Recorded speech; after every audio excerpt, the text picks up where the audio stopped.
mix, or what was I guess the mix of like sales, marketing, PLG when you started at Canva, and help me understand what that evolves to. Yeah. So I was the first sales hire and head of sales at Canva. And so, it was a real kind of fun time to come in. I think they had a few folks that had kind of been, assembled as part of the team and maybe had been hired around the same time. But I would say like we represented, I'd say like probably 1% of the overall population, which is so interesting. And not like any time I've been at a B2B company, right? And so when you're at a, largely, kind of, consumer-led PLG growth company, your predominant kind of like cultures are going to be like engineering and products. Design was massive for us. But I do remember when I showed up, it was almost like being a stranger in a strange land in a lot of ways, which was not characteristic to, any place I'd ever been before, which was, I think, another really fun part. And it's shifted and changed over time. Now they actually have a decent size kind of sales and success team now that, it's been kind of 3 or 4 years, since that time I joined. And they've grown and evolved and really built a world-class offering for, kind of enterprise and B2B. But I would say like now it's representative of probably like I'd say 10 to 15% of the population, which is still lower than most, but it also represents, kind of how they're shifting and changing. And I bet that, if you looked at a pie graph over time, you'd see that slice of the pie just continue to get bigger and bigger, as they continue to see more growth in all these different areas. I heard you say your first hires were local experts.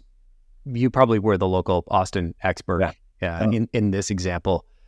Who were your next hires when you're back from Sydney, Australia? You're making these hires. Who were the first folks that you brought on to help you build this team out? Yeah, so it was an interesting one, and this is a great story for any folks that are kind of going through this journey, because I think it's different than if I were just to be the first sales hire at a company that just found product market fit, or was just bringing a product to market. It would be a different sequence. We had this great interesting challenge that we had 50 million monthly active users. So we had this massive user base only. Yeah, larger than some countries.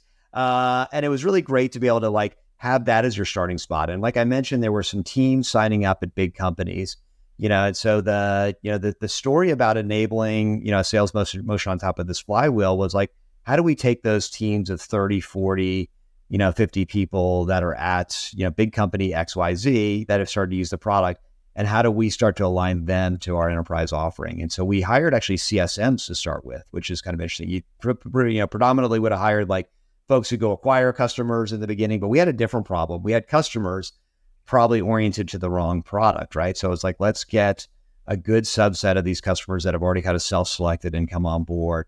Let's align them to a CSM so that we can really beef up and bolster their adoption and get them to talk about 10 other people that they want to invite to be a part of this project, and like really scale it and grow it. So we built a quick team of CSMs, which I think was really helpful to capture this natural momentum we already had with these customers that were coming to us. And then we built out, kind of an AE structure to go on top of that too. And so it was the AEs now were, focused on how do we acquire more of these customers coming in, that may have signed up. And this is the kind of cool segmentation stuff you can do, but like somebody signed up, the night before that was at a big company, how do we reach out to them ASAP and start to talk to them about, getting them into a sales process and working with them in a way that embraces them, inviting their friends and other departments and, enabling their usage there. So we kind of had, 2 teams that layered on top of our PLG sign-up motion, one that was capturing teams that were already in place and growing them. And then, quickly the ones that were able to take the ones that were naturally coming to us in the beginning, and then being able to say, okay, let's set them up the right way on the enterprise offering with the right tools training so that this thing can really kind of take off and go faster here. Between those 2 initial teams, who handled the renewals and the upsell? Was it CS, AE, different team? Yeah. Well, here's an interesting story too, like back to the kind of the sequencing and timing of this.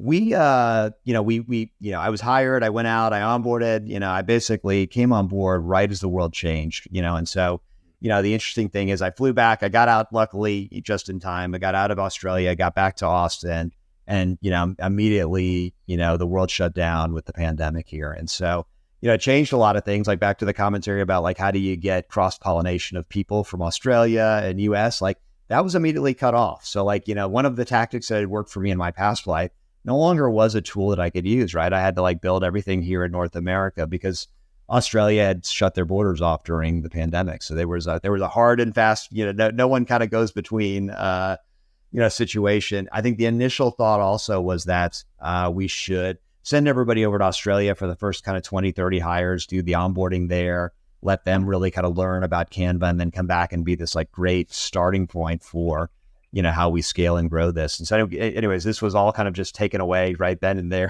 kind of overnight. More importantly, we did have a few of these hires made. So in that kind of like couple of weeks while I was getting up and running, we hired, say a small, AE and CSM team.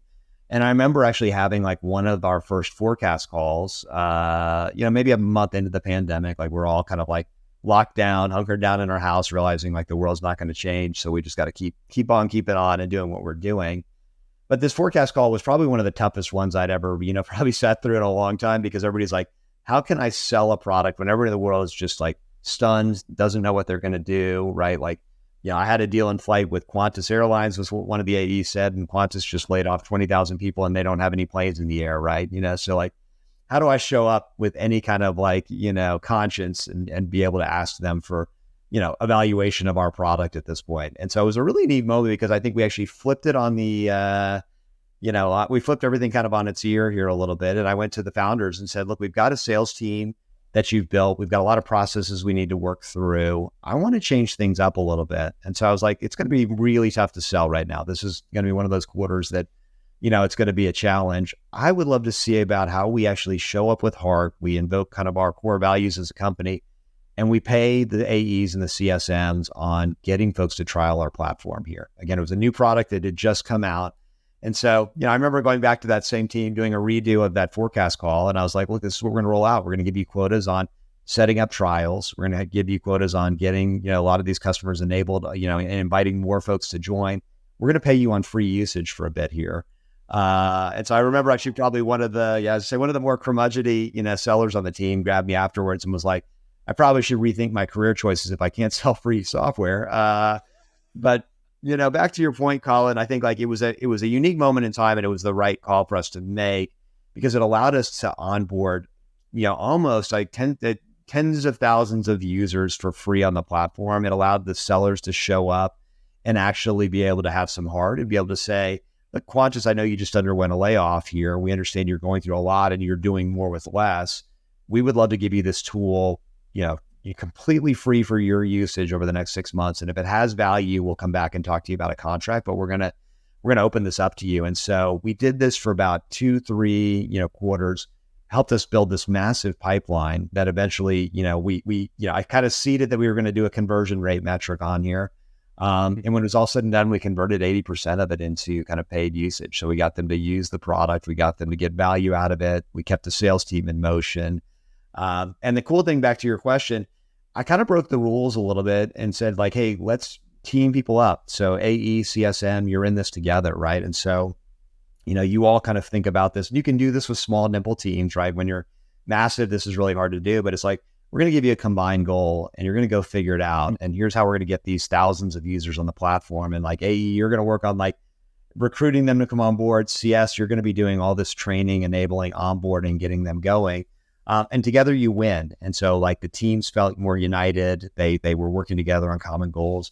We were onboarding at our highest velocity at that time that we'd ever seen for this offering. And it allowed us to see like where some of the challenges and breaks are. So like we quickly realized like things were breaking left and right, and it was okay because it allowed us to tighten that up in the moment. It was with free users, which are a little bit more forgiving at the times when you're kind of doing some rough things during onboarding. But again, got us to a point where when the world settled a little bit, it was time to say, okay, let's go again. We had tight processes in place. We were able to actually pull back the 2 roles now and get them more specifically focused on the things that they could really drive. And eventually it became, CSMs were all about like renewals, but usage and adoption and making sure that the customer was getting the most out of it.